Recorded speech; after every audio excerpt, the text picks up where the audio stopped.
Pozdravljeni, sem Marja Milič in gledate MoneyHow, prvi podcast o upravljanju denarja pri nas. Ko jemljemo 20 ali 30-letno stanovanjsko posojilo in se zavežemo, da bomo lep del svojega življenja in plače namenili za odplačevanje dolgov, pogosto ne razmišljamo o osnovnem tveganju. To je tveganje izpada dohodka. Če tudi ne vzamemo posojilo, ta tveganje še vedno preži na našo denarnico. Še zlasti to velja za družine, katerih preživetje temelji na plači enega ali obeh partnerjev. Kako se torej zaščititi? O tem se bom pogovarjala z Majo Benko, ki je bila izvršna direktorica za področje življenjskih zavarovanj pri eni od zavarovalnic, danes pa je zaposlena v fintech startupu Fin4Green. Zdravo, Maja. Živja. Živja. Danes bomo govorili o življenju in o tveganjih. In ko smo se pogovarjali oziroma dogovarjali za ta pogovor, je bil zelo zanimiv tvoj odziv oziroma skrb, da bi bila lahko ta tema dolgočasna ali morbidna. Morda na prvi pogled res ne deluje najbolj seksi tema, je pa vsekakor življenjska in konec koncev tudi precej razburljiva, se mi zdi. No? Dogajajo se številne goljufije, takšnih razsežnosti, ob katerih v bistvu ostaneš brez besed, recimo odrezana roka. Slovenci se odrežejo tudi kak prst sem pa tja z namenom pridobitve zavarovanja. V Hollywoodu se snemajo tudi filmi, kjer ima glavno vlogo pogosto zavarovanje za primer smrti, pač partnerje zavaruješ za par milijonov dolarjev, potem pa čisto nenadoma tudi ta partner umre. Tudi pri nas bi verjetno lahko posneli kak film o goljufijah. Lani smo lahko spremljali sodni veleproces, ker je bila 30-terica obtožena goljufije prikazovanja fiktivnih škodnih dogodkov pri avtomobilskem zavarovanju. Torej, zavarovalništvo pod črto je lahko zelo razburljivo, pa sploh še drobnega tiska nismo omenili, pa zvezdnikov z bizarnimi zavarovanji. Se strinjaš? Ja, absolutno. Tako, zavarovalnice načeloma tudi detektive imajo, ne? Tako to je resna stvar. Pa prav čudno je, da ljudje res probajo goljufati povsod. To se pri zavarovanjih zgodi pa tolikokrat, ko si kar presenečen. Jaz sem v moji karieri videla marsikaj, tudi se spomnim enega kolega mojega, ki je vedel, kje sem zaposlena, da mi je kazal roko, pa je imel sem še 2 prsta. Pa je rekel, ta je šel za dnevno sobo, ta je šel za kuhno, tega sem pa porabil za dopust. Ja, točno tako sem jaz naredila, ne? Da veliko si začude, kako ljudje lahko sami sebe povzročajo neke bolečine, da pač dobijo nek denar, da si pač nekaj materialnega privoščijo. Se pa to dogaja. Vse to je to, kar je najbolj žalostno, pa tudi to, kar sem ti takrat rekla, da to lahko zveni kar morbidno. Ne? Dejansko se ukvarjaš ne samo z nekimi dogodki, ki so naključni, ki doletijo pač nekoga takrat, ko to najmanj pričakuje, pač pa gre tudi za dogodke, ko ljudje nekaj namerno povzročijo. To je žalostno. Zanimivo je tudi to, da marsikateri Slovenec, ki nima niti svoji grbi, zna pomisliti, da bi mogoče kakšen podatek zamolčal pred zavarovalnico, ravno z namenom pridobitve zavarovalnine ali pa nižanja premije. Ja, absolutno se to dogaja. Se pa potem pa zavarovalnice spet več sprašujejo, pa smo v začaranem krogu, ne? Ker probajo ugotoviti, ali ta človek sploh zares govori to, kar govori, ne? Ali govori resnico, ali pa celo goljufat. Zdaj pa ta začaran krog prekiniti je po mojem izredno težko, ker zavarovanja so tudi se v zadnjih letih, bo rekla, kar zakomplicirala, zavarovalnice probajo izvedeti čim več o nas in to lahko posega tudi v zelo, zelo privatne sfere. Ne. Recimo o zdravstvenem stanju se pogovarjati z enim tujcem je jako težko. In zavarovalnice to počnejo. Oni pošljajo nekoga k tebi, agenta, ki te ne pozna, ki te prvič vidi, ki ni zdravnik, ki by the way tudi lahko, da nima niti neke ustrezne, ali pa vse medicinske izobrazbe, lahko bi bil vse medicinska sestra. In ta te sprašujejo res intimnih zadevah. O tem, kakšen pritisk imaš, o tem, kdaj si nazadnje zbolel, ali imaš, ne vem, kdaj si bil nazadnje pri zdravniku, vse takšne stvari. Ne? A boš to povedal, ne boš. Zavarovanje pa načeloma potrebuješ. Vse v določenih obdobjih, ne vsak. Ne. V določenih obdobjih, pa če imaš družino, ga pa res potrebuješ. Življenjsko zavarovanje. Marsikateri zavarovalni agent, se pravi, ko pride k tebi in ti želi prodati neko zavarovanje, sprašuje tudi o dohodku in marsikdo ima tukaj zadržek v bistvu povedati, kakšna je njegova dejansko plača. Ja, ta podatek pa je relevanten. Seveda, ja. Relevantno je zdravstveno stanje, pa tvoj dohodek. Pri življenjskih zavarovanjih, pri ocenjevanju tvojih bodočih izgub, zavarovalno vsoto določiš na podlagi tega, da ugotoviš, kolikšne so lahko bodoče izgube za tvojo družino. Saj ti sam ne rabi življenjskega zavarovanja, rabi ga tvoja družina, ne? Oziroma tisti, ki ostanejo za tabo. In ti ocenjuješ, kaj vse bi tvoja družina lahko izgubila, če tebe ne bi bilo. In tu je tvoj prihodek, tvoja plača absolutno pomembna. Ne? Zdaj to nekomu razkrivati, ne vem, jaz se tudi z moje prve službe spomnim, ko me je še šef nadrl, kaj razkrivam plače naokrog. Ne, tega enostavno nočeš narediti. Ne. To je tudi tvoja intimna stvar. Je pa pri teh stvarih zelo pomembno, da to sama razmisliš. Ne razkri drugemu, če ni treba, razmisli pa si preračunaj. Se ni tako težko pomnožiti tistih xx evrov krat 12 krat 20 let. No, recimo. To se da, to pa res sam je. To mi je zelo zanimivo, ker vem, da marsikatero v bistvu skriva plačo tudi pred svojim življenjskim sopotnikom. Marsikateri življenjski sopotnik sploh ne ve, koliko njegov partner v bistvu zasluži, ne. Tudi to je ena taka zanimiva zadeva, ne. Zdaj, marsikdo v bistvu res ne želi razmišljati o vseh teh življenjskih tragedijah, smrt, bolezen, invalidnost, češ da bi se s tem lahko zaklel. Verjetno zavarovalničarji pogosto slišijo tak izgovor. Načeloma smo vsi malo vraževerni. No? Več pa po drugi strani pa pravijo, kako avto ne zavaruješ, se takoj nekaj zgodi. Ne? Kaj še pa, ko sebe ne zavaruješ, kaj vse se ti lahko zgodi. Tako, jaz mislim, da je neka mera previdnosti potrebna, misliti o tem neprestano je pa res nepotrebno. Vzemi si to cajt, ne vem, enkrat ob večjih prelomnicah, ko dobivaš otroka, ko najemaš kredit, takrat razmisli, kaj je res tisto, kar lahko vpliva na kvaliteto tvojega življenja, kar lahko vpliva na kvaliteto družinskega življenja, takrat preračuna in takrat si pač privošči neko varnost jaz bi rekla, preko življenjskega zavarovanja, absolutno, tudi s kakšnim dodatkom za neke druge nevarnosti, ne zgolj smrtne, ki pač tebi dvignejo kvaliteto življenja po neki nezgodi, bolezni, karkoli, ne pa o tem dejansko premišljati vsako leto. To pa res ni treba. Že zdaj smo bili tako preobremenjeni s temi pandemičnimi statističnimi podatki o tem, koliko ljudi je umrlo. Dajmo to čim prej nekaj. Ja, ampak verjetno je pandemija spremenila pogled na življenje. Marsikdo je začel razmišljati o življenju malce drugače, morda prej ni tako razmišljal, ne?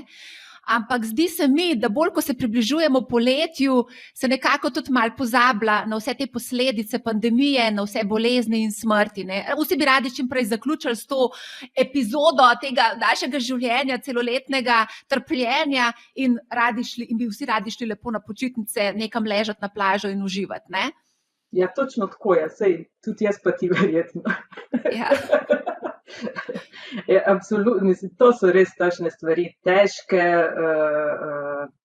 tudi mislim, da je kar precej psihično vplivalo na vse nas, na nekatere ekstremno fejst, drugi so to imeli srečo, da so malo bolj z lažjim srcem preživeli, ne. Niso enostavne te stvari, niso, vsaka izguba nekega, ki ga imaš rad, je težka, ne. To ni nekaj, kar bi šel čez v enem dnevu. To traja, da preboliš. In potem se pač začneš spraševati tudi o lastnem zdravju, o težavah, ki so ali podedovane, ali se ti lahko zgodijo, kdaj se mi bo to zgodilo, ali imam takrat zadost denarja za to, da bom lahko spet izboljšal svoje življenje, ali da bom živel naprej normalno, ali pa vse približno normalno, kot sem vajena, ali bom izgubil službo. To so stvari, ki so del našega življenja in včasih se jih je treba dotakniti. Najlepše je pa seveda na plaži ležati pa misliti na to, kdaj boš naslednji skočil v morje pa se me upanje. Ja, tudi skok v morje zna biti malo problematičen, če ne pogledaš, kako je globoka voda. No, evo, zdaj pa že tako kot jaz. Da na vsaki stvari najprej nekaj hudega vidiš. Ja, jaz moram priznati, da v zadnjih 15 letih sem se zelo veliko pogovarjala z zavarovalničarji in pa tudi z aktuarji in zdi se mi tako zelo zanimivo, ker so zavarovalničarji bili vedno zelo taki direktni, kar se tiče vseh tveganj, ki se nam lahko zgodijo in vem, da je bila tudi, tako ko smo se pogovarjali o smrti konec koncev, so me dostikrat rekli, če sem preverila tablice smrtnosti in dokdaj bom statistično živela. A ti si recimo preverila, veš, dokdaj boš statistično živela? Ja, če statistično bom jaz živela malo čez 80, v resnici pa malo čez 120, sem rekla. No, na podlagi tega namreč zavarovalnice tudi določajo premije in v bistvu celotne produkte v bistvu zastavijo v bistvu ravno na podlagi statistike, a ne? Tako je, ja. Gleda se, zavarovanje je, saj to je, se bom vrnila mičkeno nazaj, kaj sploh je, kako sploh do zavarovanja prideš, ne. Ti pri zavarovanju moraš ogromno ljudi vrčiti v eno skupino, ne, da potem dobiš neko pravilo obnašanja, ne. In zato je tule statistika pomembna. Skratka, ni pomemben nek dogodek, ki se zgodi v nekem momentu nekemu posamezniku, pač pa kaj se dogaja s celotno skupino, ne. Vedno gledaš neka povprečja, pa neko ogromno količino ljudi ali pa dogodkov, ne. In zato je tudi se tele tveganja, ki nastajajo znotraj te skupine, nekako probajo vrednotiti z nekimi statističnimi podatki. Nekaj, kar se je zgodilo nekoč na veliki količini podatkov, se potem predvideva, da bo tudi v prihodnje približno tako, ne. Tako da ja, umrljivost je pa mičkeno posebna, ker na koncu koncev vsak med nami bo enkrat doživel to zadevo, ne, to ni kaj. Tu je pa pomemben tale časovni horizont, ne, skratka, v nekem obdobju ali bo nekdo umrl ali ne. In seveda potem prideva do tega, do kdaj pa lahko zavarovalnica sploh nekoga zavaruje, ne, nekoga, ki je star 100 let, sigurno ne bo, ker je tam že tako visoka verjetnost, da bo nekdo umrl, da to več ni zavarovanje. Zavarovanje je takrat, ko gre za načeloma redke dogodke. Nekaj ne moreš zavarovati, če se bo zgodilo vsakemu drugemu. To več ni zavarovanje. Zato tu gre res za neke ekstreme, pa res za neke stvari, za katere vsi upamo, da se ne bodo zgodile, pa se včasih pa vseeno zgodilo, ne. To je smisel zavarovanja. Da takrat, ko je nekaj res hudo, pa nekaj res ti spremeni življenje ali pa stvari okoli tebe, da takrat ti dobiš nekaj nazaj, da si povrneš to škodo. Vse to so poznali že nekoč na vasi, so zbirali denar, če je nekomu hiša pogorela. To je bilo vedno, to je bila takšna socialna komponenta znotraj te industrije, bom rekla, da mislim, da ni bolj socialne storitve, kot je zavarovanje. Sej, danes se pa zamaški zbirajo. Dosti podoben. Ja, pa glih kar kolesarimo po celi Sloveniji, da zbiramo za otroke, ki si nekaj ne morejo privoščiti. Ko govoriš o tem, da se v bistvu zavarujejo primeri, dogodki, ki se nam redko zgodijo, ne, marsikdo tukaj reče oziroma špekulira, mi smo špekulanti, ne, nam se pa to ne more zgoditi, no. A pa kolikšna verjetnost je pa, da bo glih meni hiša pogorela, ne. In v bistvu se ne odločijo za zavarovanje, razen recimo avtomobil pa vsi zelo radi dobro zavarujemo, ne pa recimo stanovanja, hiše in drugega premoženja. Še manj pa se odločamo za zavarovanje zdravja ali pa recimo invalidnosti. Ja, pa ko je zelo pomembna ta stvar, ne. Zdaj, če pogledamo avtomobilsko zavarovanje načeloma obvezno, saj če ne bi bilo obvezno, se tudi ne bi zavarovalo. Tule si dajmo to na plan. Obvezno je tudi pokojninsko in invalidsko zavarovanje za vse zaposlene. Ne? Tako tam neko osnovno varstvo obstaja, je pa zelo, zelo omejeno. Ne? Tako da, pa tudi odvisno od tega, kako dolgo smo zaposleni, kakšen tip invalidnosti je nastopil, ali smo to prve kategorije, druge kategorije ali tretje kategorije invalid. Zato se mi zdi, da so pa to res takšne in dogodki niso pa tako redki. Spet ni tako zelo redko, da nekdo postane invalid. Redke je, da postane invalid zaradi nezgode, zaradi bolezni je pa tega kar precej. Tako da to so pomembna zavarovanja in tole je predvsem pomembno, jaz bi rekla, da pri mlajših ljudeh, ki še ne delajo za dosti dolgo, da bi dobili vse tisto majhno, bom rekla celo majhno invalidsko pokojnino, ker ne dobijo niti nič. Nekdo, ki je zaposlen en mesec, pa se pelje ne vem, na izlet in se zaleti in je invalid, ne bo države dobil praktično nič. Ker še ni bil zaposlen za dosti dolgo. In je lahko komot invalid prve kategorije, pa mu nič ne bo pomagalo.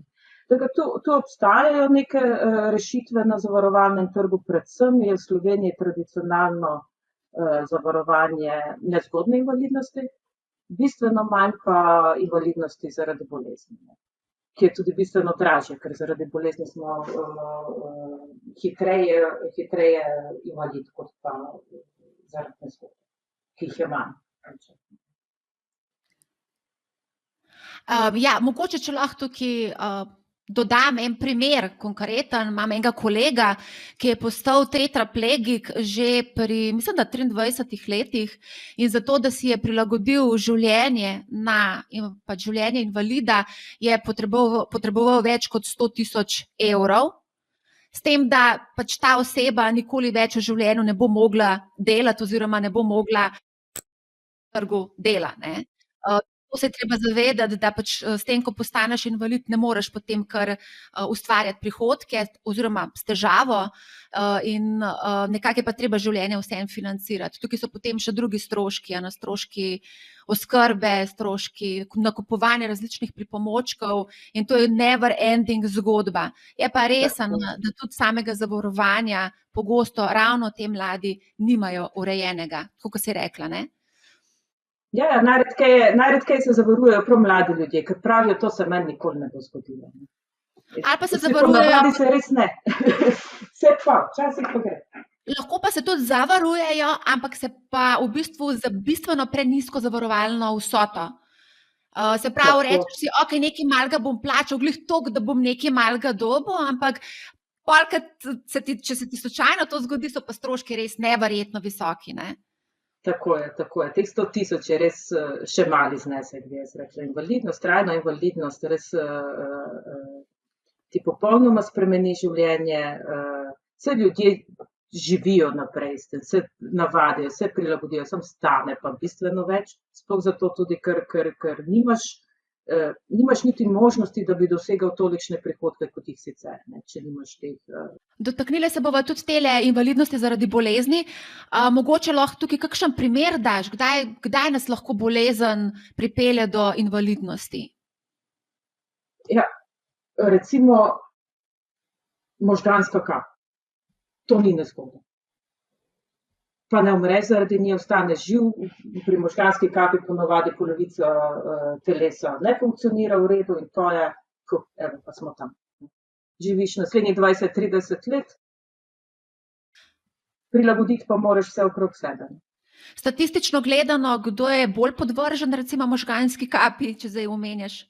A starejša populacija, mlajši, statistično gledano? Za vse bolezni so starejši bolj podvrženi, ne? To je standardno pravilo. Pri mladih vseeno je telo še toliko močno, da določene stvari premaga na lažji način. So pa te dogodki sicer redki, se pa zgodijo, ne? Recimo tako, pogovarjali smo se nekoč o tem raku. Tudi rak pri mlajših ni tako pogost kot potem v srednjih letih pa pozneje. Se pa zgodi.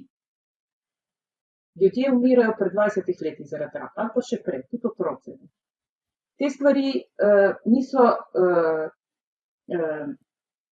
niso nekako za pozabiti. Ne. Tudi, kakorkoli nam povejo, nam krije zdravstveni sistem praktično vse, če zboliš za rakom. Ja, pa čisto vse pa spet ne. Točno te prilagoditve okolja, točno te iskanje nekih alternativnih zdravljenj, bioloških zdravil. Poznam kolege, ki so šli se v Ameriko zdraviti, ker pri nas ni bilo ustreznega zdravila za njihov tip raka. Ne. Kdo bo to plačal? In Slovenije, kolikor se jaz spomnim teh zavarovanih sodb, ni enega, ki bi imel zadostne zavarovane sodbe za takšne primere. Pa je zelo pomembno. Zdaj smo precej govorili o invalidnosti, dajva se vrniti majčka nazaj, in sicer zadnje čase se je zelo veliko govorilo o tem, koliko je vredno človeško življenje. Omenjale so se različne številke od nekaj tisočakov, kar je meni bilo malo bizarno, pa vse tja do nekaj milijonov, pa potem so se seveda našli tudi zagovorniki neprecenljivega življenja, ampak pod črto živimo v kapitalizmu in vse ima danes ceno, tudi življenje. Koliko je torej vredno življenje? Se pravi, zavarovalnice ponujajo zavarovanje za primer smrti. Mogoče, če lahko tukaj greva iz tega podatka ven, za koliko je najvišja možnost skleniti zavarovanje za primer smrti? Najvišja možna je tudi neprecenljiva, bi jaz rekla. Par milijonov se da skleniti, če je to neprecenljivo, ne, za nekoga. A to je v Sloveniji? Tudi v Sloveniji se da. Da se, samo noben tega ne kupi. Prvič niti ne povprašujejo potem. Jaz mislim, da je bila najvišja zavarovalna vsota, ki sem jo jaz doživela, da je nekdo povpraševal, pa ni kupil, je bila 2 milijona evrov. Ne. Tu so seveda dodatni vprašalniki. Zakaj pa je povpraševal po 2 milijonih? Ja, zgleda, da je imel dohodke tako visoke, da si je hotel zagotoviti oziroma nekomu drugemu zagotoviti neka sredstva, če bi se njemu kaj zgodilo. To so intimne stvari. Drugače pa v Sloveniji zavarovalne vsote za smrt so nižje od 50 000 evrov. To, kar se realno dogaja. Samo 50 000? Ja. To je zelo malo. Tudi življenjska zavarovanja, ta riziko življenjska zavarovanja jih v Sloveniji sploh dolgo nismo sklepali. To je prav, se mi zdi, da smo prav unikom v svetu. Ne. Mi smo raje sklepali nekaj z varčevanjem, kot pa nekaj, kar je dejansko zavarovanje, pa kar ti pomore. Ne. Se pa v zadnjih letih spreminja, ne, in se dejansko tudi zavarovalnice so začele z ljudmi se pogovarjati o tem, kolikšne zavarovalne vsote rabijo, kaj bi njihova smrt pomenila za njihovo družino, in izračunavajo potencialne izgube. Ne? In tu pridemo do vrednotenja življenja, ki načeloma niti ni vrednotenje življenja, pač pa vrednotenje nekih potencialnih izgub, ki jih bo družina doživljala. Pa se to lahko pač s tem tudi nekako pravijo, kaj že, value of life, je celo strokovni izraz za to, pa definicija izračuna nekje narejena. In pa se pa za to uporabi, da to zračunaš, pač pogledaš, kolikšni so pričakovani bodoči prihodki, kolikšne so tvoje pričakovane obveznosti, skratka krediti, koliko bi financiral recimo izobraževanje otrok, koliko bi plačal za njihovo osamosvojitev, koliko recimo želiš nekih sredstev zapustiti družini, in se to sešteje na današnji dan pač preračuna, in je to tista zavarovalna vsota, ki jo ti rabiš v tem trenutku. Je pa tule kar ena posplošitev, da ko to enkrat zračunaš, pa praviš, da bom pa naslednjih 20 let rabil tole zavarovalno vsoto, to sploh ni res. Ne. Otroci odrastejo, kredite odplačaš, ne vem, ločiš se konec koncev, ne. Hišo prodaš, pa greš na Havaje živeti, pa ne rabiš več zavarovanja. In je vsekakor treba vsakih nekaj let mičken pa preračunati, recimo na 5-10 let si pa preračunaj, ali sem še v takšni situaciji, kot sem bil takrat po prilagodi zavarovanja. Kar ne pomeni, da prekineš trenutnega, pomeni, da ga preoblikuješ. ali pa prvega na 5 let skleneš, če je to bolj ugodno. Pa kako zadnje leto zavarovalnice tole nekako vseeno vzamejo v zakup, je pa tako, da se ponujajo zavarovanje z neko padajočo zavarovalno vsoto ali pa z neko prilagojeno glede na to, kakšne naj bi bile tvoje potrebe v prihodnosti. Skratka, imeti 200,000 zavarovalne vsote pri 60 letih je neumnost. Pri 30 letih je pa prav. Pri 60 letih raje imamo kup denarja privarčevanega, pa si privoščimo nekaj dopusti, ne pa plačevati neko drago zavarovanje za nekaj, kar res ne rabiš. Marsikdo pa misli, da je to v bistvu metanje denarja skozi okno, saj v bistvu lahko likvidira nepremičnino ali pa drugo premoženje, če ga ima, poleg tega pa otrok pa umrlem staršu dobi tudi pokojnino. Zakaj bi potem v bistvu sploh se zavaroval za primer smrti? Imeli smo pred kratkim, ne vem, če je bilo 3-4 mesece nazaj, pa še manj en primer dvojčkov na Štajeru, ki sta izgubila oba starša pred kratkim. Živela sta z babico v eni hiši, ki je nista bila sposobna vzdrževati. Imela sta sicer pokojnino po starših, tudi babica neko malo pokojnino, ampak ti otroci so imeli hipotekarni kredit na glavi, ki so ga starši pač zapustili, krediti grejo dedičem. Ti otroci so hoteli študirati, pa niso mogli študirati, ker niso imeli denarja. Ti otroci bi morali hišo vzdrževati, pa je niso zmogli, ker spet ni bilo denarja. Skratka, bili so spet v enem začaranem krogu. Pa se je zbiral denar za te otroke, zbralo se je, bom rekla, hvala Bogu, kar precej tega, tako da se je kredit odplačen, zdaj lahko si tudi ta mala dva, se nista več tako mala, sta so 17-18 let stari ljudje, si lahko privoščita študij. In kaj, a ne bi bilo tem otrokom lažje, če bi starši nekoč pomislili, pa mogoče se pa lahko to zgodi. Pa zavarovali sebe, oba, z neko vsaj neko zavarovalno vsoto. Ne primerno. Primerno bom rekla, to v Sloveniji bo zelo, zelo težko, da bo nekdo naredil. Je res treba pomisliti na druge.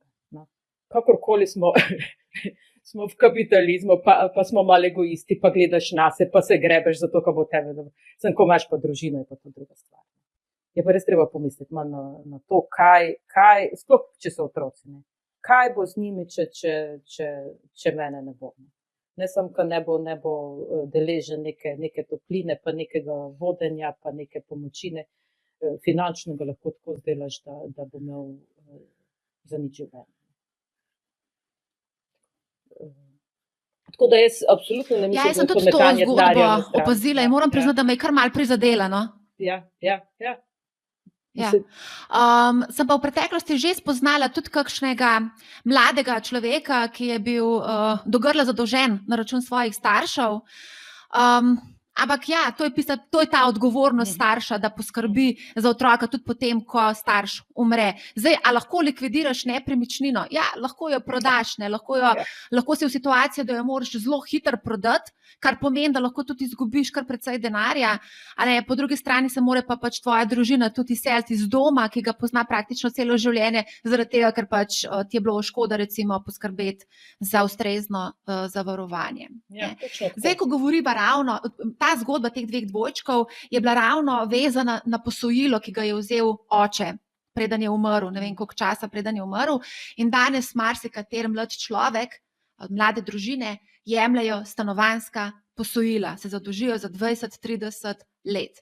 Banke danes ponujajo tudi življenjska zavarovanja in nekako osveščajo vse te mlade starše in posojilojemalce, da je treba skleniti tudi življenjsko zavarovanje. Lahko mogoče kaj več o tem poveva, kakšna so ta zavarovanja, na kaj moramo biti sploh pozorni, ko nam na banki poskušajo vsiliti še eno tako zavarovanje, poleg že dragega kredita. Ja, moment je pravi, Takrat, ko ti povečaš neke svoje dolgove, takrat je čas za sklenitev zavarovanja. To absolutno drži.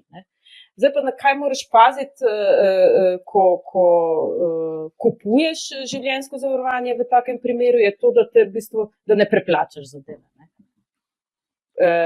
Preplačaš jo pa zelo, zelo hitro. Ker tam si v eni situaciji, ko te v bistvu pod nos ponudijo, ti nimaš časa niti razmisliti o tem, nimaš niti časa pogledati okrog, kakšna je ponudba pri nekih drugih ponudnikih, hkrati pa ti še zelo pogosto povejo, ja, boš imel mičkeno obrestno mero nižjo, ne? Zato pa bo cenejši kredit. Ne? Tisti cenejši kredit je ponavadi bistveno manj cenejši, kot pa postane življenjsko zavarovanje, ki bi ga vzel nekje drugje za neko malo bolj zmerno ceno, prilagojeno temu, kako bo tvoj kredit padal. Ali pa mogoče prilagojeno celo temu, da že ti neko zavarovanje nekje imaš, ali pa da imaš neko premoženje, s katerim lahko delno tale kredit se odplača in podobno. Tako da zelo previdno pri tem, rajšemu bančnemu uslužbencu povete, da jaz bom malo razmislil, pač pa primerjal, pa če je res tole zavarovanje toliko boljše ga kupim, če ne, pa se to zavarovanje se da povsod kupiti. Zavarovalnice v Sloveniji zdaj pa že toliko, pa ponudba je tako pestra, da marsikaj vredu že dobiš.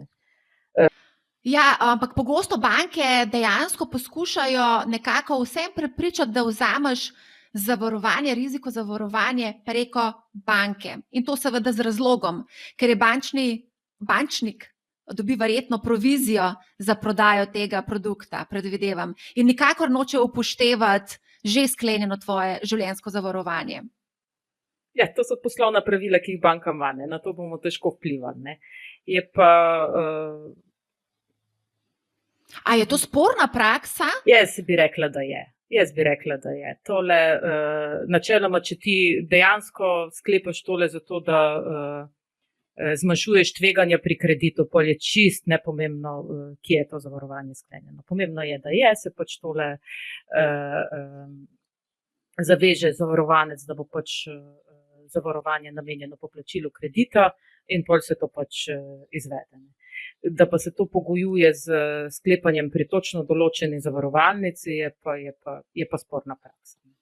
Čeprav to banke sicer uradno pravijo, da to ne počnejo, ampak neuradno mi pa viri pravijo, da se ravno to dogaja. Zdaj je taka panika na trgu nepremičnin, vsi kar hočejo neke nepremičnine kupovati, ponudbe je malo, povpraševanja je ogromno, veliki pritiski so na banke tudi za posojila, skratka, po drugi strani pa poskuša banka potem še nekaj več prodati, ne? Za seveda ugodno obrestno mero. Pa ponavadi so tudi tale zavarovanja na banki, kar niso poceni, no, bom rekla. Seveda, to je dodaten strošek, ki ga moraš... Ja. Okay, gremo še majčkeno ostati pri življenjskem zavarovanju. Zdaj, to zavarovanje ni tako, da ti pač... Veliko stvari treba upoštevati, ko se sklepa življenjsko riziko zavarovanje. Premija je zelo odvisna od tega, kakšen življenjski slog imamo. A smo kadilci, koliko zdravi smo, kaj počnemo, kaj ne počnemo. Vem, da v tujini upoštevajo nekatere zavarovalnice, recimo, če se ukvarjamo z jogo ali meditiramo, in to nam v bistvu znižuje premijo. Kaj pa pri nas? Ja, tudi pri nas se gleda, kakšen lifestyle imaš. Zdaj, to je nekoč smo premijo računali, ali pa so premijo računali ločeno za moške pa za ženske, pa smo imeli tole unisex direktivo, ki je tole vse skupaj ven kup dala, in pa smo se sekirali zavarovalničari, kaj pa zdaj, ko bodo ženske plačevale preveč, moški premalo, bo vse nekje tam na sredini, noben ne bo zadovoljen, ne? In takrat so se tudi pri nas uvedle te tako imenovane preferred koncept izračunavanja premij. Skratka, pogleda se, kdaj nekdo, bom tako malo bolj tehnična, kdaj je neko življenje primerno za to, da dobi neko nižjo ceno in kdaj je to življenje obremenjeno z višjimi tveganji, da dobi višjo premijo.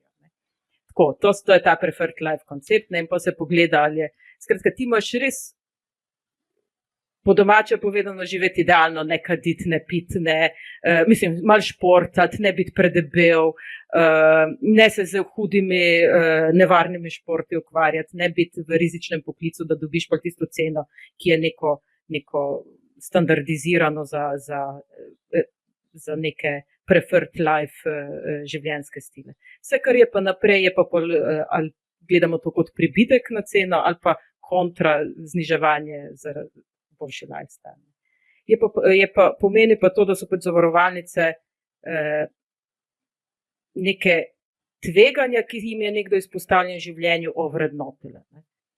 Pa ni to tako na pamet spet narejeno, tu so statistike res kar velike, to ni tudi samo na slovenski populaciji delano, to je delano na evropski, tudi svetovni populaciji, kako določeni rizični faktor vpliva na to, ali boš ti zbolel, ali boš ti umrl, ali boš, ne vem, živel tako in tako. Ne. Skratka, če nekdo dobi višjo ceno primerjalno z nekim drugim pri zavarovalnici, bo to dejansko pomenilo, da je neka logika matematično je zadaj. Ne gledaš konkurence, ne pri konkurenčni zavarovalnici boš mogoče čisto drugo ceno. Znotraj ene zavarovalnice pa gre za neko dejansko relativno primerjavo glede na prevzeto tveganje. Zdaj, recimo mene konkretno, ko sem prešla zavarovanje, mene blazno zmotil indeks telesne mase. Ja, to me je kar precej. Zaradi tega, ker je lahko zelo zavajajoč, ker ti si lahko izjemno fit oseba in zaradi tega imaš tudi višji indeks telesne mase. Ampak kaj to pomeni za zavarovalnico, da si ti debel, ko bojo videli tisti indeks telesne mase in ti bojo potem višjo premijo dali, ali kako? Ali gre potem v posebno obravnavo, če se pritožiš nad višino? Mislim, da načeloma se da z zavarovalnico marsikaj zmeniti, ne.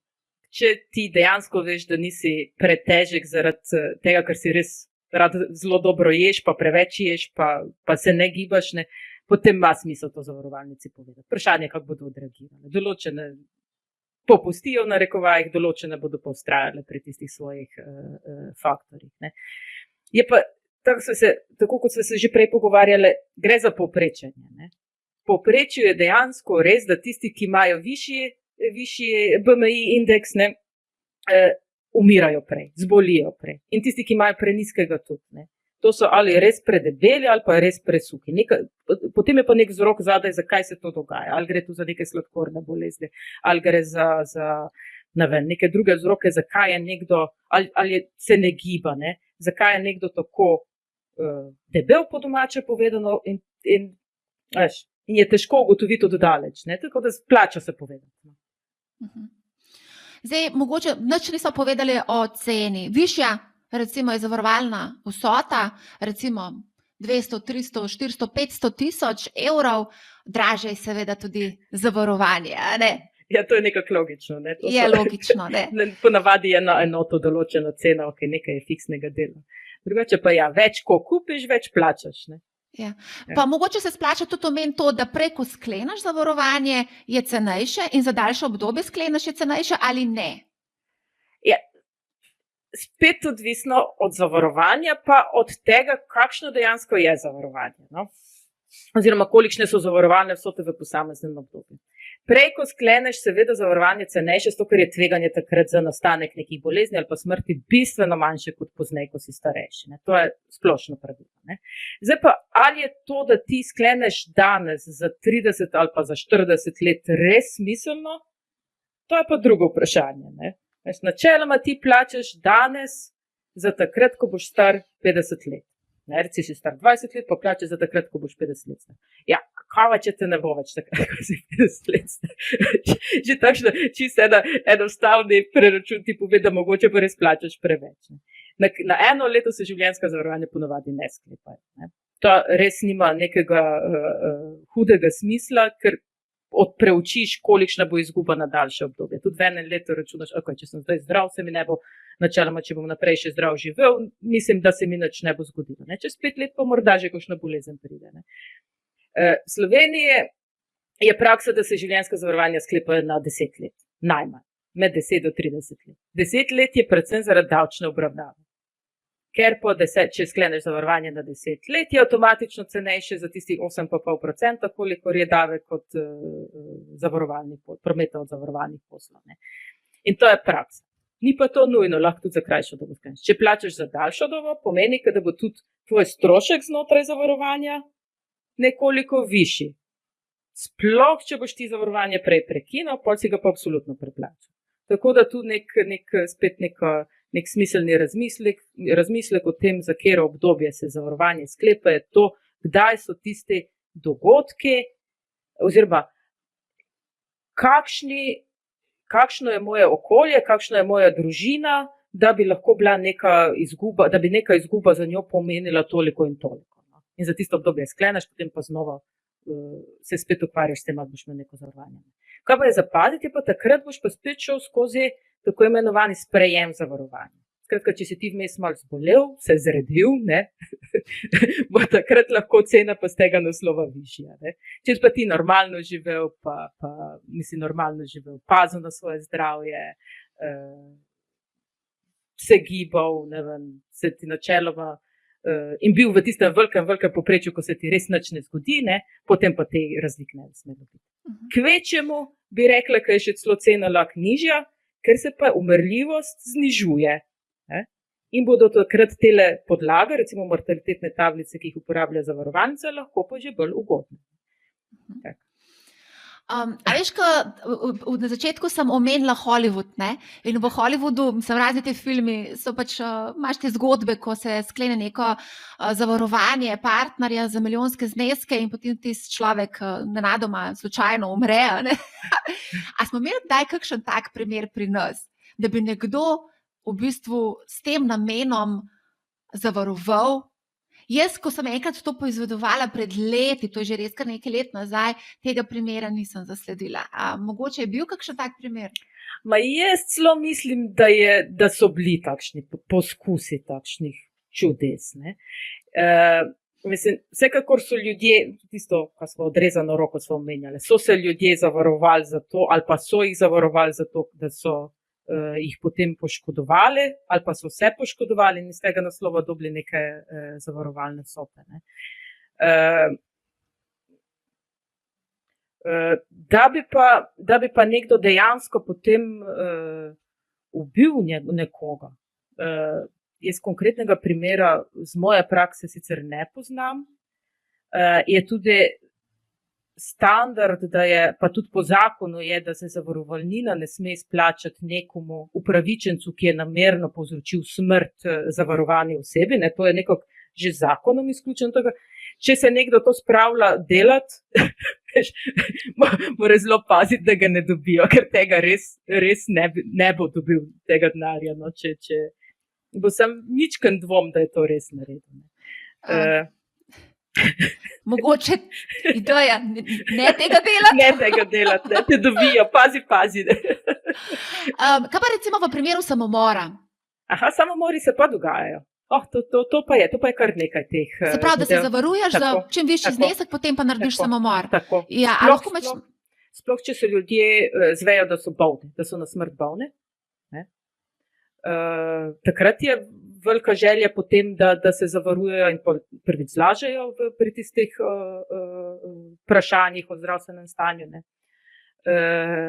Je pa tudi, so bili primeri, ko so pa po tistem zve, da je na smrt bolne, sklene zavarovanja, pa še samomor naredi, da pač ne bi trpel naprej. So bili takšni dogodki.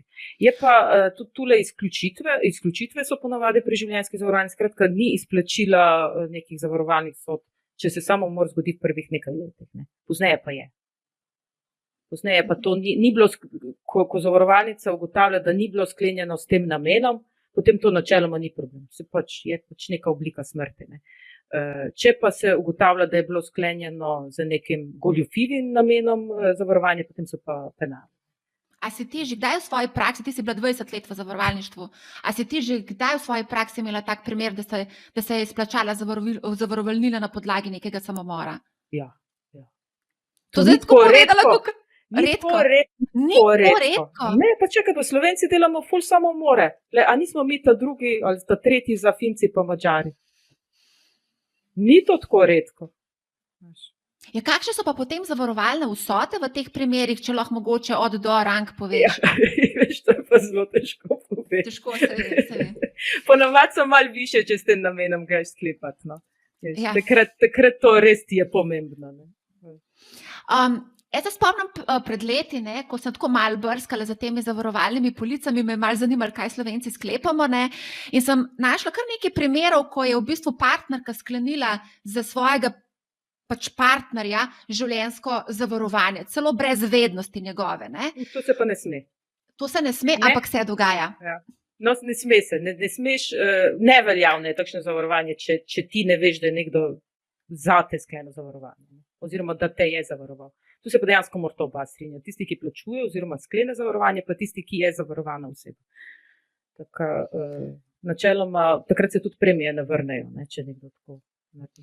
No, ta oseba je bil podjetnik in je imel kar nekaj sklenjenih zavarovanj in pač še ena premija več, očitno ni opazil. Jaz ne razumem tega, zakaj bi to delal, zakaj, če se ne dogovoriš, če se ne pomeniš, to pa res ne razumem. Yeah. Želiš dobro biti zavarovan za primer, če slučajno partner umre. Pa malo čudno kuhaš, pa gre. Ja, lej. Se veš, tudi taki primeri se dogajajo. Čudno kuhanje.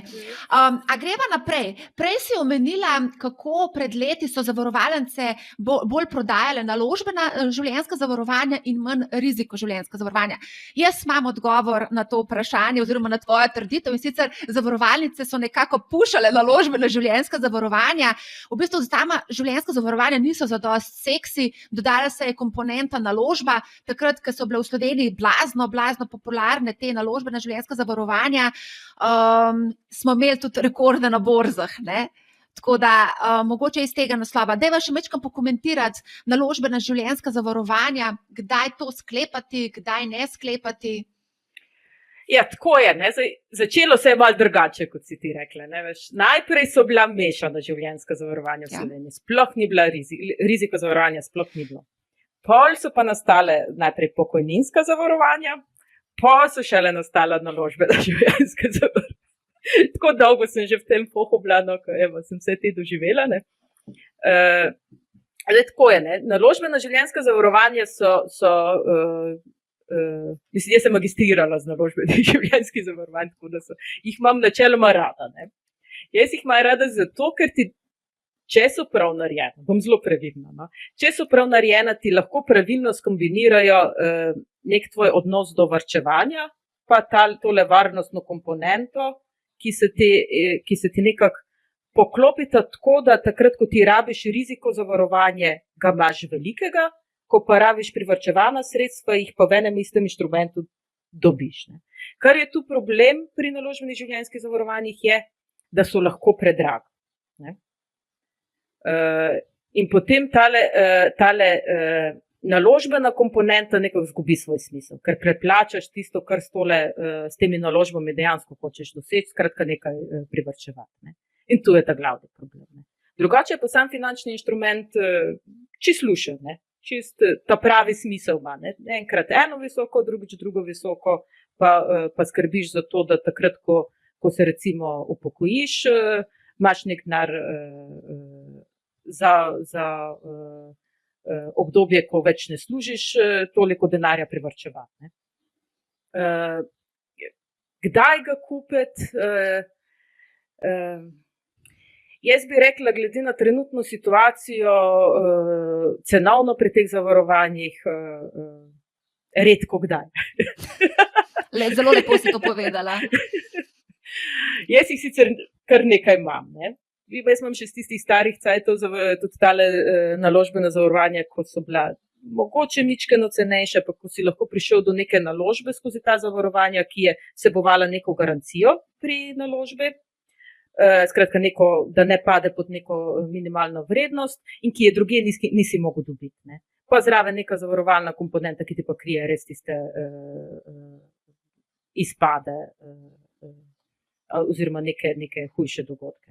Pa kar je bilo takrat še lušno z tega vidika je, da smo na ta zavarovanja lahko dodajali neke druge rizike, neka druga zavarovanja. Ne? Recimo zavarovanje invalidnosti ali pa brezposelnosti. Ne? Na ta način, da se je v primeru tvoje brezposelnosti, da ti je zavarovalnica plačevala premijo, recimo. Ali pa v primeru invalidnosti, da ti je plačevala premijo plačila v recimo tvojo izbrano naložbo.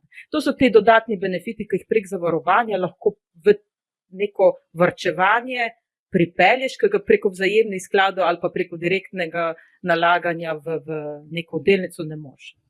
Pa dedovanje, urejenost dedovanja pri zavarovanjih pa drugih finančnih inštrumentov je pa tudi bistveno drugačno.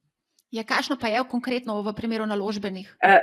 Ni nujno realizirati naložbe. Ti, če imaš ti imaš celo možnost znotraj zavarovanja, pa evo, to je tudi spet neko dodatno zavarovanje, da določiš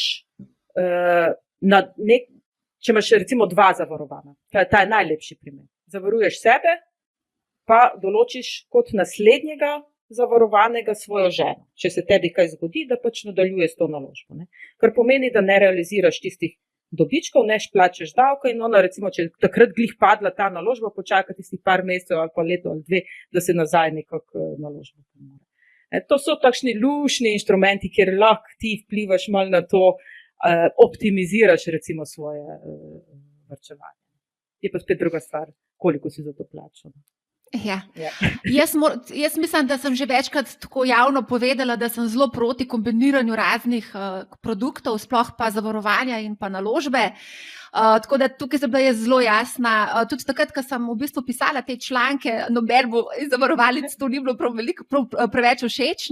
Takrat so bila zavarovanja naložbena zelo vroča in seveda takrat smo v bistvu razkrili, da ravno ta stroškovni del ni bil jasno definiran in ti nisi vedel, kaj plačuješ dejansko. Nisi vedel, koliko denarja gre za zavarovanje in koliko denarja gre za naložbo. Ena velika zmešnjava je bila. Ja, mislim, zadeve so kar dolgo cajta že precej razkrite. Ne? Je sicer težko primerjati med sabo, zato ker imaš zadaj različne sklade, različne tipe naložb, različne zavarovalne vsote. Je pa zakonodaja prinesla kar nekaj pomembnih razkritij. So pa kar zakomplicirana ta razkritja, zelo težko je iz tega kaj razbrati, ne. Se pa vidi recimo pri nekih projekcijah z ničelno obrestno mero, kolikšno naj bi bili ti stroški, ki so kalkulirani. Je pa treba tudi vedeti, ko so ti stroški prikazani za naslednje recimo 30-letno obdobje. To ponavadi ljudje res sklepajo na dolgo obdobje.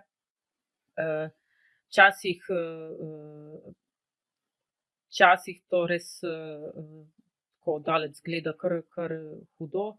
Se pa ne vem, s primerno neko kombinacijo, pa jaz ne bi rekla, da to ne paše skupaj. Vsak ima lahko svoje mnenje, ne veš, to smo nekajkrat že prej debatirali o teh naložbenih zavarovanjih. Ne vem, odvisno je tudi od naložbe. Jaz se spomnim, ko smo imeli odlične upravljalce teh skladov zadaj. Ne vem.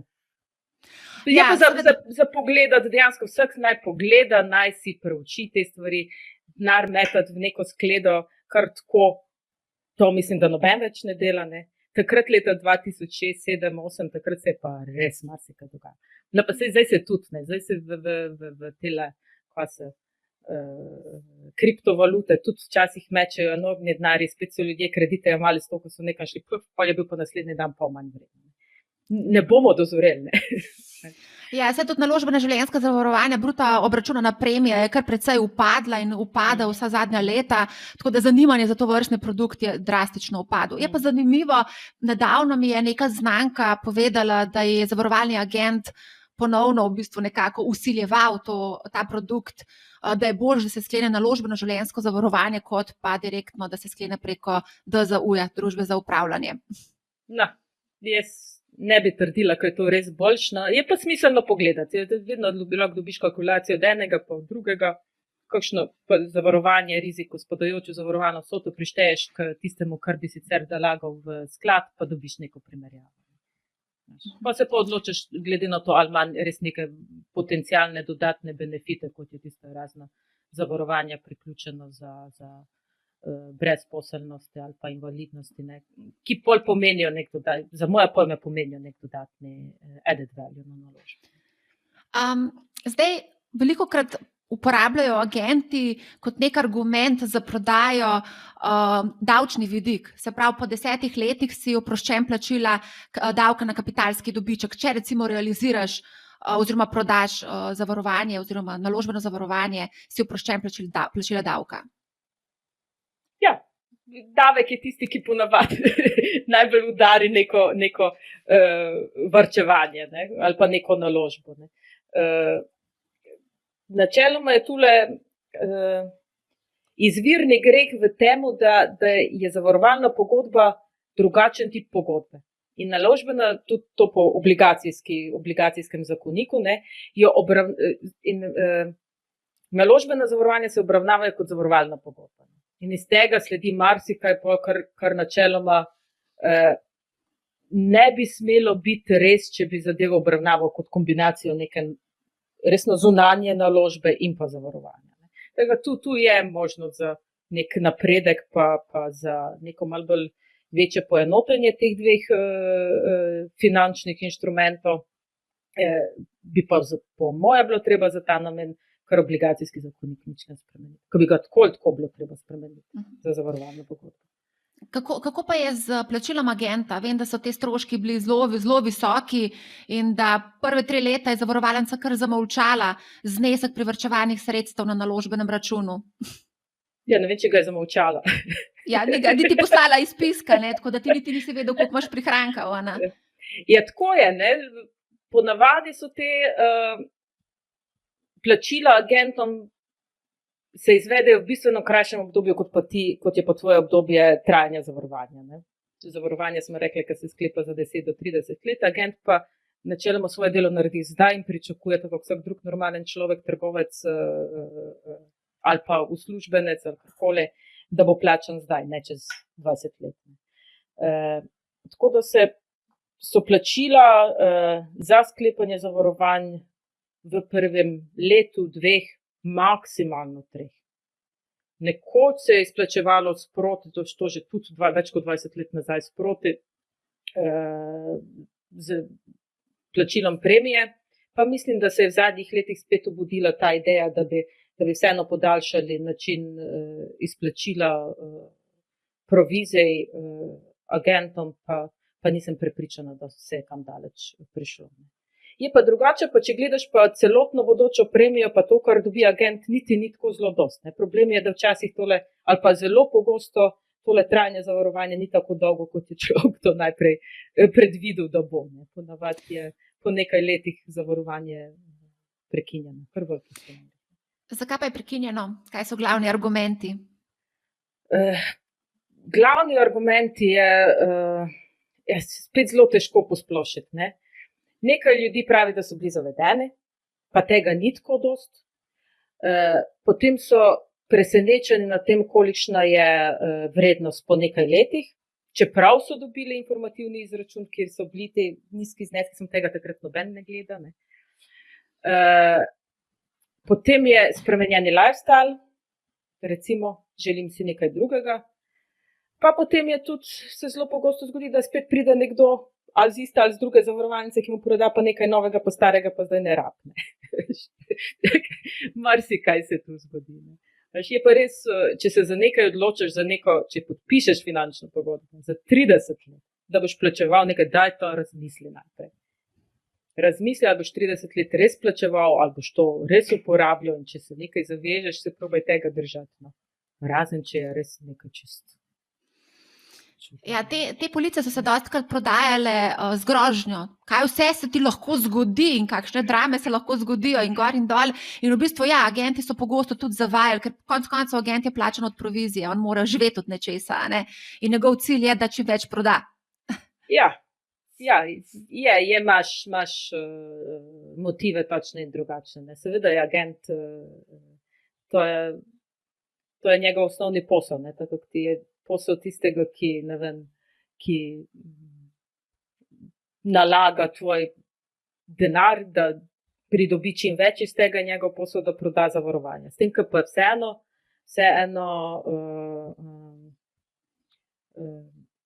zavajanje pa prodajanje nečesa, kar nekdo ne potrebuje, to pa res ni primerno.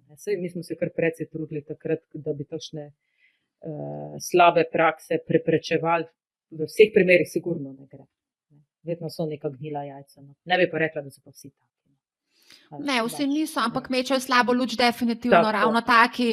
In tudi zaradi tega v bistvu izgublja nekako vrednost ali pa veljavo ta poklic. Ja, ker je škoda, ne.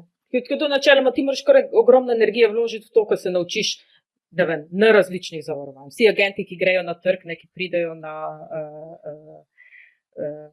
ki lahko prodajo zavarovanja, dajo kar precej težke izpite skozi. Se morajo naučiti ogromno materijala. In potem res ljudje, ki pa izkoriščajo druge ljudi za neke, rekla, nečedne namene, pa mečejo slabo luč na vse. Je pa tudi res, da za 2 milijona ljudi ne rabiš ekstremno dosti agentov. Tako raje imejmo nekaj njih, tiste kvalitetne, takšne, da bodo svetovali, pa da nam ne bodo overdosali ta zavarovanja, pač pa nam bodo naredili neko finančno, preučili naše finančne stanje, pa nam svetovali primerno. Ja, brez zavarovanja biti pa tudi ni najbolj pametno, vsaj v aktivnih letih. Ja. To smo že ugotovili. Za naložbe moramo še malce povedati. Kakšne so naložbe v sklopu naložbenih življenjskih zavarovanj? Se pravi, govorimo to o skladih vzajemnih, ki jih upravljajo naši DZU-ji, pa opazila sem, da tudi kar nekaj produktov, kjer se ponujajo pač ETF-i, različni ETF-i. Ja, ponavadi gre za nekaj, kar je na trgu dosegljivega, kjer zavarovalnica z nekim dogovorom z tem upravljalcem ali pa ponudnikom vzajemnih skladov ali kakorkoli dogovori, da bodo njihova zavarovanja vsebovala to naložbo. So tudi bili, nekoč se je tudi to delalo, da so prav za zavarovalnice določeni providerji naredili posebne naložbe, skratka preučili trenutne razmere, predlagali neke naložbene politike in se je potem to dodalo v naložbeno zavarovanje. Ni pa to več praksa. Tudi par let nazaj se je nek podzakonski akt sprejel v Sloveniji, da ne moreš več vezati naložbe na recimo ceno paradajza na tržnici, kar bi načeloma tukaj lahko rekel, kaj je index linked insurance, pa se tega ne da več delati. Skratka, ima reda, tule že je. Greva še mečkaj mogoče se bolezni dotakniti. Veliko smo že sicer povedali, rekla si, da obstaja da so pogostejši primeri invalidnosti zaradi bolezni. Zdaj imamo kar nekaj bolezni sodobnega časa, od raka, diabetesa, verjetno še kakšna bolezen, o kateri mogoče nismo še govorili. Stres povzroča cel kup njenih zadev, na katere v bistvu človek niti ne pomisli, ne.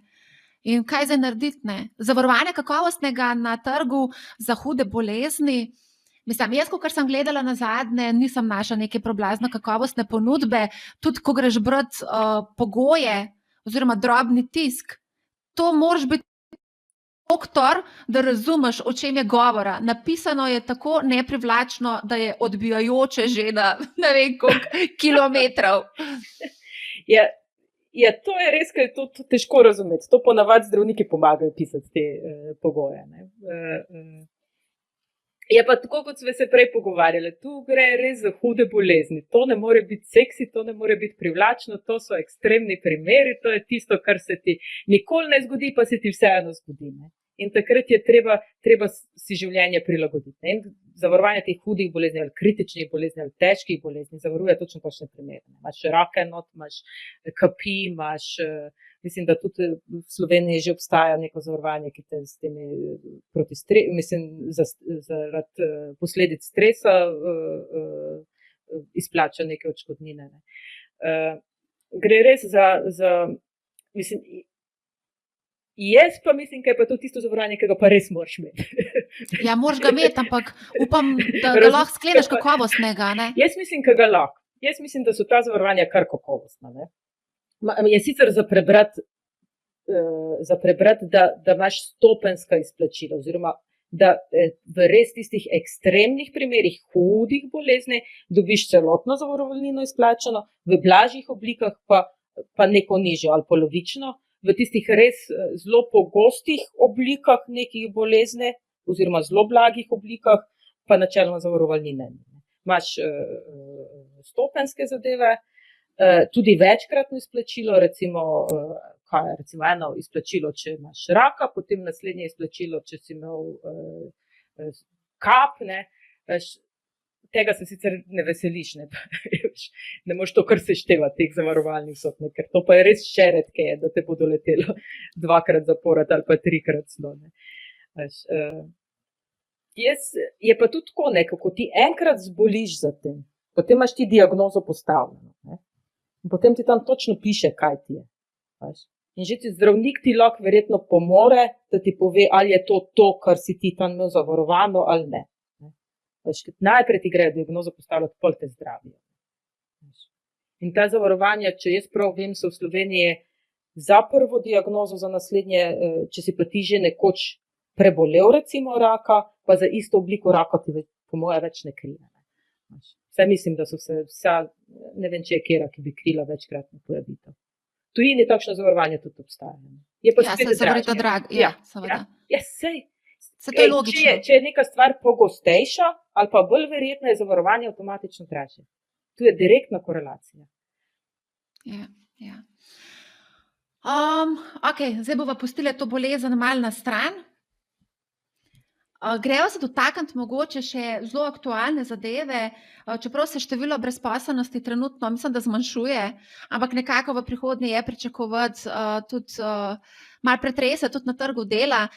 Recimo en primer, kolegica je pred časom, kar nekaj časa nazaj, mislim, da kakšno leto nazaj začutila, da bo ostalo brez službe in potem se dejansko tudi to zgodilo, ampak še prej je pa sklenila zavarovanje za primer brezposelnosti. Predvidevam, da marsikdo tega ne bi naredil, ona je bila pač zaposlena v zavarovalništvu in je pač nekako izkoristila to znanje, ki ga je v vseh teh letih pridobila, da se je v bistvu nekako zaščitila. Kako je v primeru brezposelnosti in s tem zavarovanjem? Ali lahko malo opišeš, kaj se zavaruje, kakšne so izplačila, koliko časa dobivaš izplačilo, koliko to stane? Odvisno je, vedno začnemo očitno z odvisno, spet imaš različne tipe teh zavarovanj. Ene so, se jim pravi waiver of premium, te so zelo pogoste zavarovanja brezposelnosti, da ti recimo v primeru brezposelnosti zavarovanje samo plačuje premijo naprej. Ponavadi to traja leto ali dve več, ne, ker se predvideva, da si ti aktiven iskalec zaposlitve, pa da boš se ponovno zaposlil in boš spet lahko nadaljeval z plačevanjem premije. Potem so pa še zavarovanja brezposelnosti, ki ti pa izplačajo neko, pa ne, mislim, da zelo redko zavarovalno vsoto, skratka nek enkratni znesek, pač pa neko mesečno izplačilo, skratka neko nadomestilo za brezposelnost. Ne. Ti načeloma to zadevo dobivaš že strani tvojega socialnega zavarovanja, ne. Tule pa še dodatno recimo za stroške za kritje elektrike, za stroške za kritje, ne vem, spomni se, neke stroške, ki jih imaš tekoče, na podlagi tega si tudi določiš željeno vsoto, ki naj bi jo ti mesečno dobil. Ta zavarovanja so v Sloveniji zdaj že nekaj let obstajajo, prej jih kaj dosti ni bilo, se pa spomnim, 15-20 let nazaj je bila brezposelnost bistveno višja, kot je bila pa potem brezposelnost spadla, zdaj pa res pričakovati po tej, bom rekla, krize, da se bodo spet dvignile deleži brezposelnih. Tako to zavarovanje ni tako neumno imeti, niso pa tako poceni. Kaj to pomeni konkretno? Daj mi povej, a to plačuješ 100 evrov na mesec, 10 evrov na mesec? Ja, odvisno od tega, kolikšna je zavarovalna vsota. To je vedno v procentu od nečesa, kar boš dobil. Ne? Daj recimo na enem primeru, daj mi en primer. Rečemo, da je to, če želiš prejemati 100 evrov na mesec, da boš plačeval, ne vem, do 5 evrov, recimo 5-6 evrov na mesec bi bila takšna relativno normalna cena. Lahko tudi ceneje najdeš.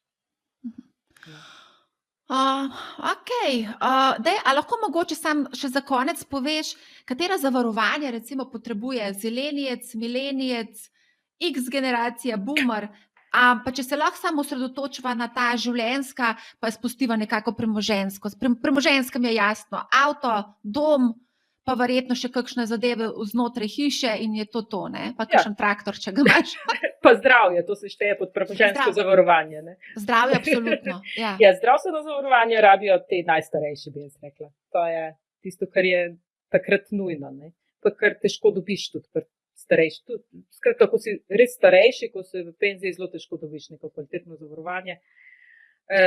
Rabiš pa takrat predvsem zdravstveno, pa nezgodno. No?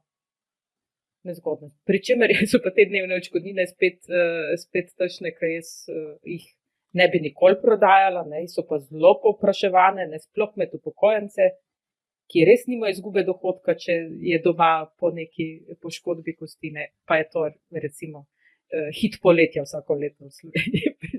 To v bistvu prodaja zavarovanja. Kaj z ventile?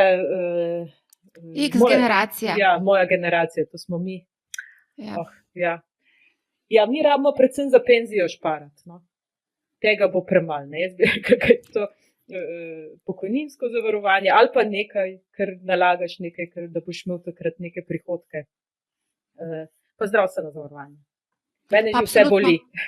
Ja, pa zavarovanje za primer invalidnosti se mi zdi, da je pomembno. Ja, to. Takšne stvari, tudi kakšna malo bolj eksotična kritja so primerna. No. Mislim, eksotična kritja. Za Slovenijo je eksotična. Telekritične bolezni, absolutno. Zdravstveno zavarovanje. Rekla, da je Slovenija bistveno premalo razvito, pa bi ga bistveno bolj rabili tudi privatno zdravstveno zavarovanje, ker tako večinoma iz žepa plačujemo. Potem pa tisti tam malo mlajši, pa smo pri življenjskih zavarovanjih, že pri riziku zavarovanja, kredit otroce, to kliče po nekem višjem kritju za primer smrti, nezgode, prvnih mogoče malo mlajših, sploh fantje, tam okrog 20 pa nekaj, to absolutno nezgodno zavarovanje. Kaj še, zdravstveno zavarovanje tule niso tako zelo, bo rekla, potrebna pa pomembna, ne, pa tudi. Ta mali pa nezgoda, invalidnost. To je to, ja. Ja. To je to.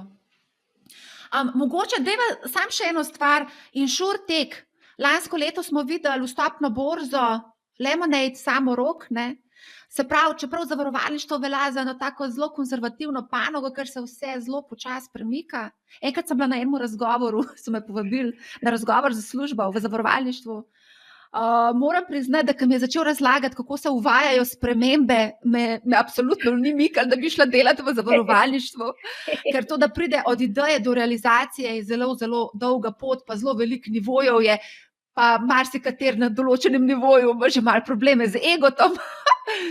Tako da, lahko mogoče poveš, kaj se dogaja zdaj na tem področju, ti zdaj si v fintechu, predvidevam, da tudi spremljaš InsurTech, da veš, kaj dogaja. Verjetno želijo nekako... Tudi delam ga enega, no, veš, tako, ja. A lahko malo več poveš o tem, ker pač nič ne vem o tem, ne? Je tako, je, no, ničkan moje zgodovine, ne, jaz sem zelo dolgo delala bo rekla, slovenskih zavarovalniških korporacijah, ker je res vse zelo počas, pa smo probali te stvari malo pohitriti, smo jih tudi pohitrili, smo delali stvari zadnja leta sploh tako, da me ni sram povedati, kakšne stvari smo vse naredili, so ta boljše tudi svetovnem merilu.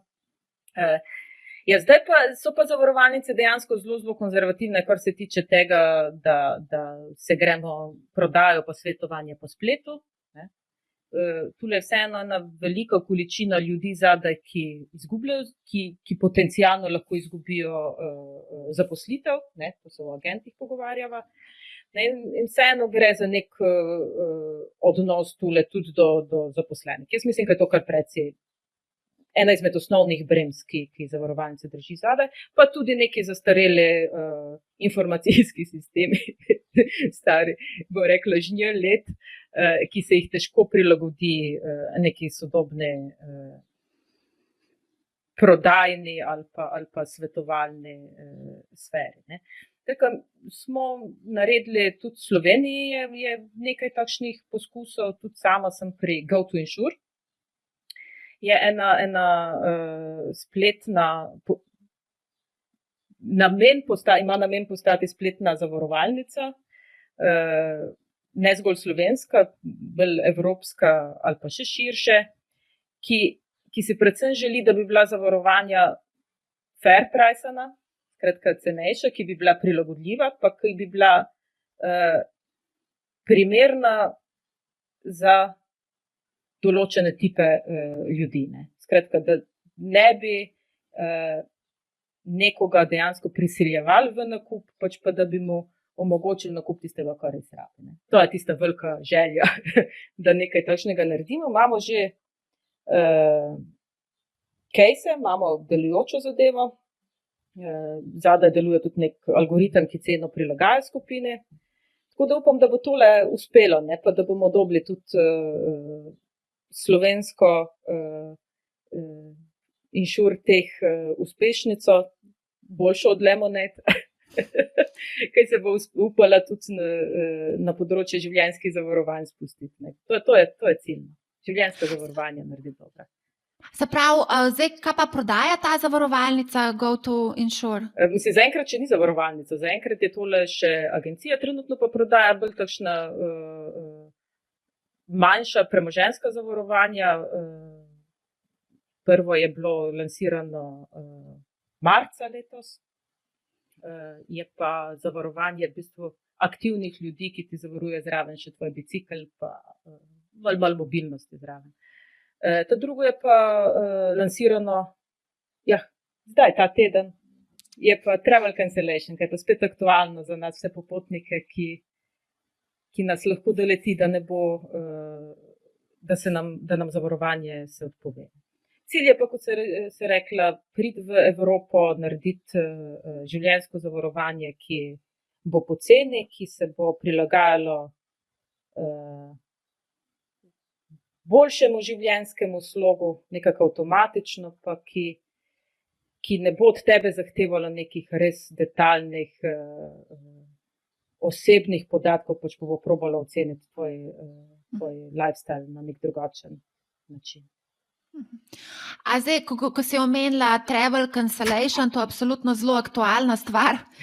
Kaj nam svetuješ za konec? Zdaj, marsikdo že planira, ima splanirano počitnice, marsikdo še ni cepljen, marsikdo ne ve točno, kaj v bistvu nas še čaka čez mesec ali pa še malo manj, ne. A se to splača? Na kaj moramo biti pozorni, ko sklepamo tovrstna zavarovanja? Ja, predvsem je treba paziti v tej fazi, kot smo zdaj, ali pokrije vsaj ta del, da jaz zbolim zaradi covida. Nobena, mislim, pa redko katera zavarovalnica ti bo krila pandemijo v širšem smislu, skratka nekje se pojavi, pa ne moreš nazaj, ne. Če pa sam zboliš, to pa vseeno dobro, če to zavarovanje pokrije. Drugače pa pri teh zavarovanjih je predvsem fajn, da ti pokriva tudi tvoja potovanja ali pa, ne vem, odhode na koncerte, nekaj, kar si sam veš organizirati, ne nujno samo preko agencije, ne. Odvisno spet od tipa človeka. Če greš rad na koncert na Dunaj, pa si tam sam hotel vzameš, zakaj to ne bi bilo krito? Pa, če že smo pri potovanjih, je fajn pa tudi imeti neko zavarovanje za takrat, ko si tam, ne? Zdravstveno, za kritje stroškov, če je res spet zboliš tam. Zdravstveno je tudi fajn imeti. Ja, to so ta turistična zavarovanja, ki jih lahko skleneš za kratek čas, ne, 14 dni. Tako. Za primere, če se ti karkoli zgodi, ko tam ležiš na plaži, pa te slučajno nekaj pične, recimo. Je pa tudi seveda spet ceno treba pogledati, no, so zelo različne. To je res, ja.